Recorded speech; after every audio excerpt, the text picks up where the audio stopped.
अस्सलाम वालेकुम स्टूडेंट्स, उम्मीद है आप लोग खैरियत से होंगे और आपने अपना प्रीवियस लेक्चर अच्छे से याद कर लिया होगा।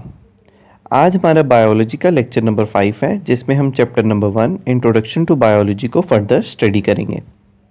हमारे आज के टॉपिक्स हैं कुरान एंड बायोलॉजी और मुस्लिम साइंटिस्ट। आइए इनको स्टडी करते हैं।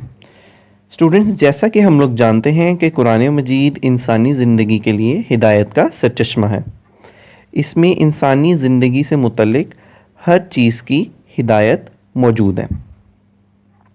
इसमें इंसान की तख्लीक की वजह से लेके इंसान की मौत तक का सफ़र बताया गया। और बायोलॉजी में भी दर हकीकत हम ज़िंदगी के हर पहलू को स्टडी करते हैं,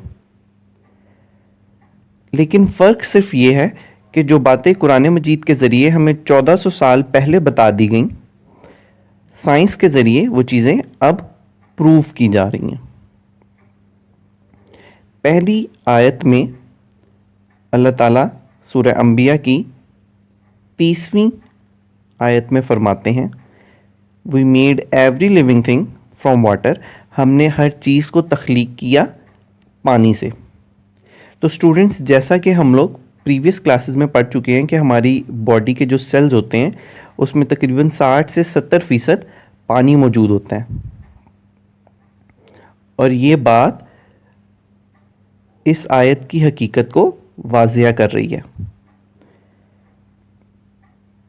इसके अलावा भी अगर हम बायोलॉजिकली ये देखें कि इंसानी ज़िंदगी या अर्थ पर ज़िंदगी का जब आगाज़ हुआ तो वो भी साइंटिस्ट के अकॉर्डिंग यही कहा जाता है कि पहला मॉलिक्यूल जो हमारे पास अर्थ का बना था, यानी जो दो एलिमेंट्स कंबाइन हुए थे वो हाइड्रोजन और ऑक्सीजन कंबाइन हुए थे, और उन्होंने पहला मॉलिक्यूल जो क्रिएट किया था वो कौन सा था?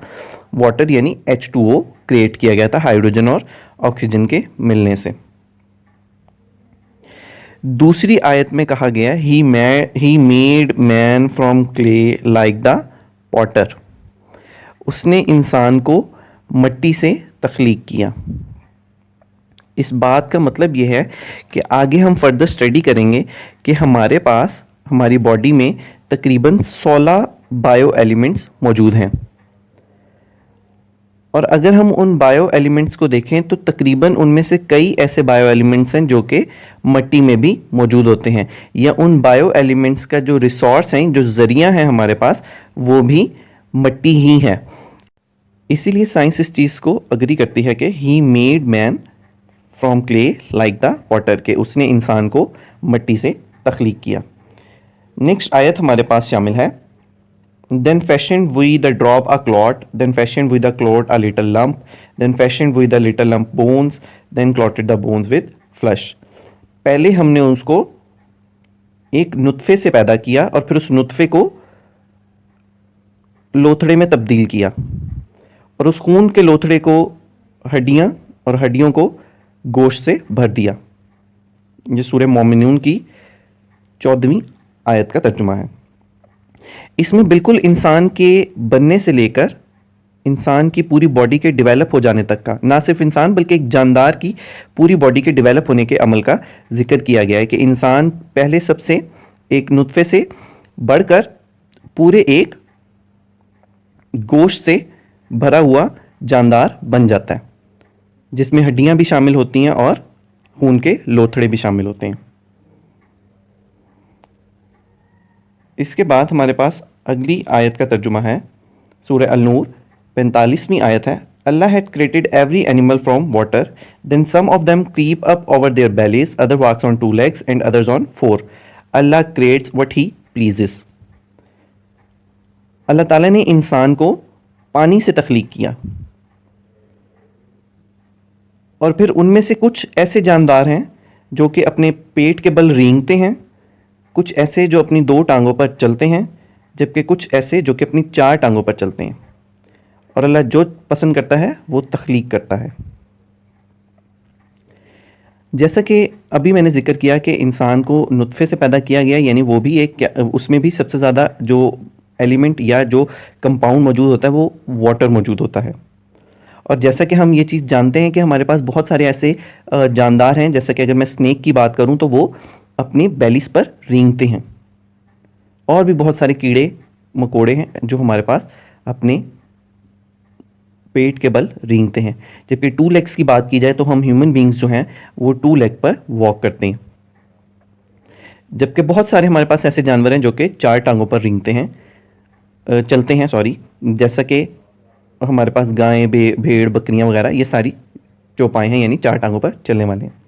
اللہ تعالیٰ نے ان سب چیزوں کا ذکر قرآن مجید میں تقریباً 1400 سال پہلے کر دیا تھا، جو بایولوجی اب پروف کر رہی ہے.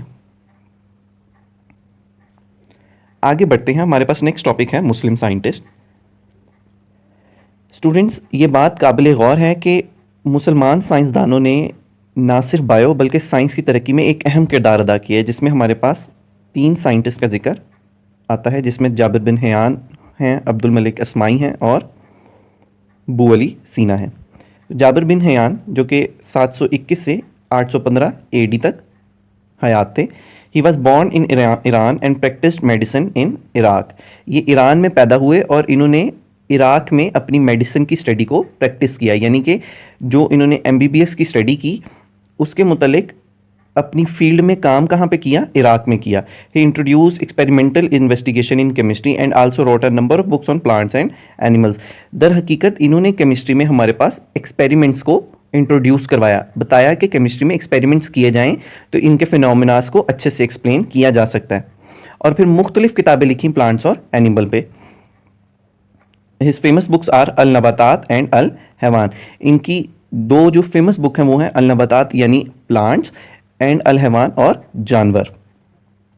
عبد الملک اسماعی 740 to 828 AD. اسٹوڈنٹس، آپ لوگوں نے یہ جو ڈیٹس دی گئی ہیں یا ایئرز دیے گئے ہیں، آپ لوگوں نے ان کو اچھے سے یاد رکھنا ہے. یہ MCQs کے لیے بہت امپورٹنٹ ہے. He is considered the first Muslim scientist who studied animals in detail. His famous writings include Al-Abil Camel, Al-Khayl Horse, Al-Wahush Animal and Khalaq al-Insan. یہ پہلے ایسے مسلمان سائنسدان مانے جاتے ہیں عبد الملک اسماعی جنہوں نے ہر اینیمل کو بہت ڈیٹیل میں اسٹڈی کیا، اور ان کی پھر بکس بھی آپ اگر نام دیکھیں، ابیل یعنی کیمل کو الگ سے اسٹڈی کیا گیا ہے، خیل ہارس کو الگ سے اسٹڈی کیا گیا ہے، وحوش پھر سارے جانوروں کو ایک بک میں اکٹھا کر کے جو ہے وہ ڈسکرائب کیا گیا، اور خالق الانسان اور انسان کی تخلیق کے بارے میں بھی عبد الملک اسماعی نے لکھا ہوا ہے. نیکسٹ ہمارے پاس سائنٹسٹ آتے ہیں ابو علی سینا 982-1037 AD. He is honored as the founder of medicine and called as Avicenna in the West. ان کو مغربی سائڈ پہ یعنی فورن کنٹریز میں ایویسینا کے نام سے بلایا جاتا ہے. وجہ کیا تھی کہ یہ ان کو سمجھا جاتا تھا کہ یہ میڈیسنس کے فاؤنڈر ہیں، یعنی MBBS کے اور دوائیاں بنانے والی جو ہمارے پاس اسٹڈی ہے اس کے بانی ہیں. He was a physician, philosopher, astronomer and poet. یہ ایک ڈاکٹر تھے، فلسفہ دان تھے، خلا ساز تھے اور ایک شاعر بھی تھے. ون آف ہز بکس القانون فی الطب. ان کی ایک کتاب کا نام ہے القانون فی الطب، جو کہ ابھی تک ویسٹ میں اب بھی ایک قانون کے طور پر پڑھائی جاتی ہے. امید ہے اسٹوڈنٹس آپ لوگوں کو آج کا لیکچر سمجھ آ گیا ہوگا. ان ٹاپکس کو اپنی بک پر مارک کر لیجئے اور اچھے سے یاد کر لیجئے. اللہ آپ کا حامی و ناصر.